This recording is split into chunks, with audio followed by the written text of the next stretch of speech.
Hello, fellow students and active minders. My name is Lance. I'm the president of the University of Colorado Denver Active Minds chapter. We launched our chapter right before the coronavirus lockdown happened, so we had to get kind of creative about recruiting members. You're interrupting. I'm in the middle of something.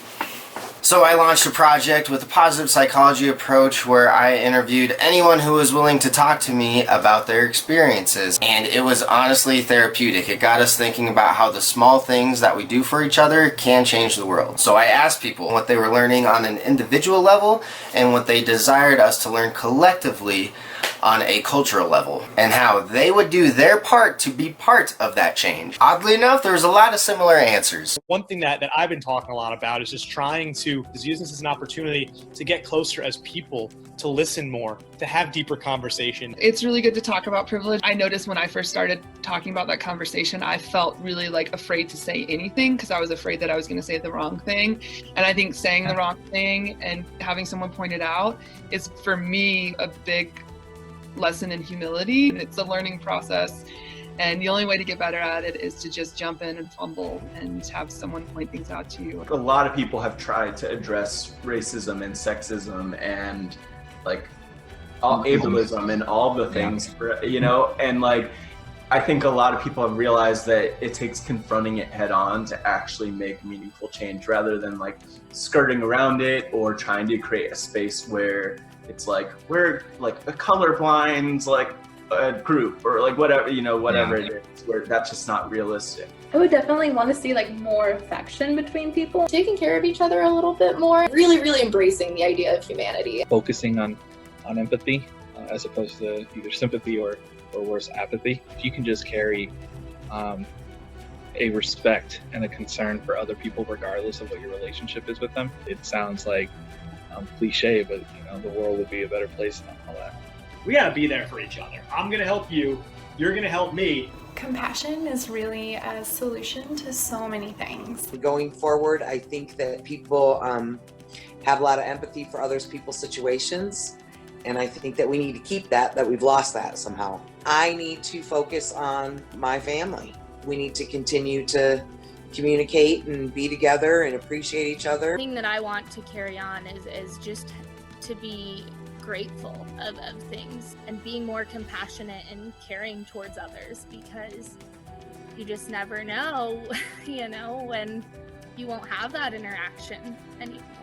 We're extremely lucky to be born on this planet. It's literally a result of a cosmic miracle that we are here. Yeah, it's pretty sweet.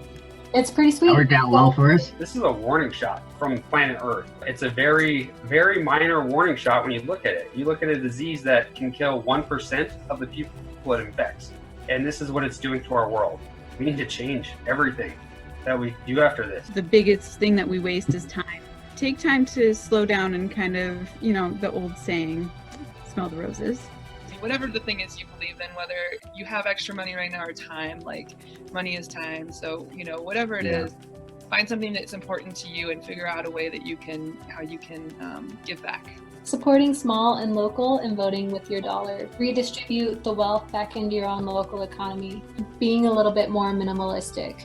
Don't use more than what you need. We have to be less individualistic. Yes, you gotta have your dreams and goals, but try to include other people in that. Instead of bringing people down, let's work together. Let's come to conclusions together. Let's do what's best for society. Let's do what's best for the world. Someone always told me that self-care is what you need in the moment. So it's giving yourself what you need in that moment. It could look like having a beer with a friend. It could look like doing some yoga. It could look like eating ice cream. It's just whatever you're feeling like you need in that moment. And be compassionate to yourself, whether that's having a big wild cry or making yourself chocolate chip cookies. It's up to you. If you are thinking that you're alone, you so aren't, and there are so many biological things that could be going on, or just things that are beyond your control. If you are struggling, know that you're not alone. You're not alone. There are people who are there for you, who care about you. It's so easy to forget that when you're physically not in the same space as them. I want anyone who's suffering to understand, A,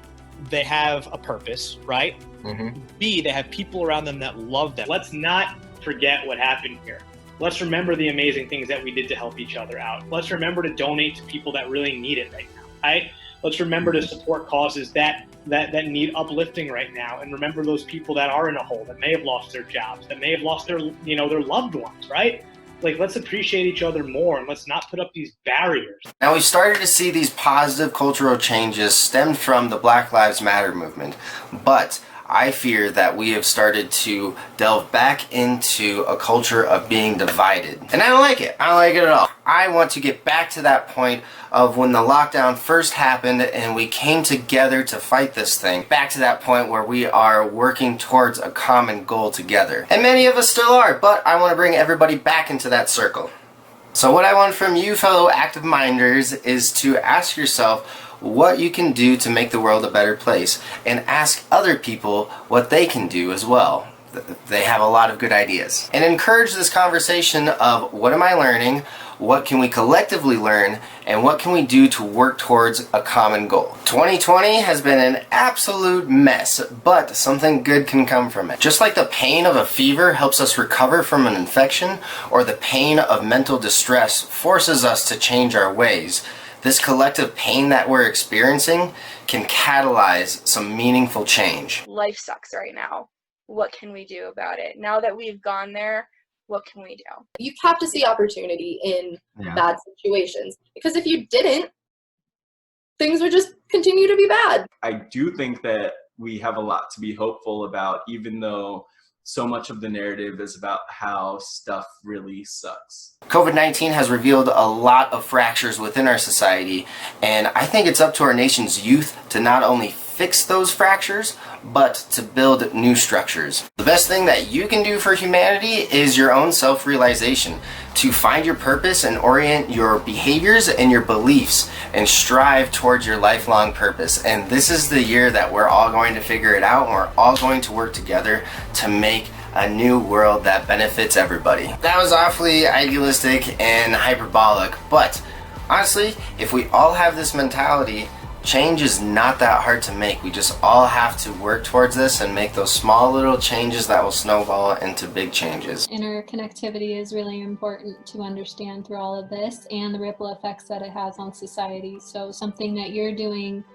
that you think is small and doesn't affect a bunch of people could be affecting people on a large scale. You don't have to be out there doing things to have a huge impact. Maybe it's just being a friend, or being that good son to your mom or your dad, or whoever needs it the most. What you just said, a lot of other people have said on this project, and that's not to downplay your input or anybody else's input. Absolutely. It's showing that we have a collective mindset already. We just need to put it into action. That's what Active Minds is all about, right? Building a community that's full of members that are dedicated to improving themselves and improving those around them. That sense of feeling like we have someone who can relate to us and have our back can sometimes make a whole lot of a difference. Yes, everyone's mental health is individual, but when we have a community behind us, it allows us to take care of ourselves a lot better. So help me in trying to start these changes by engaging with your fellow members in this conversation.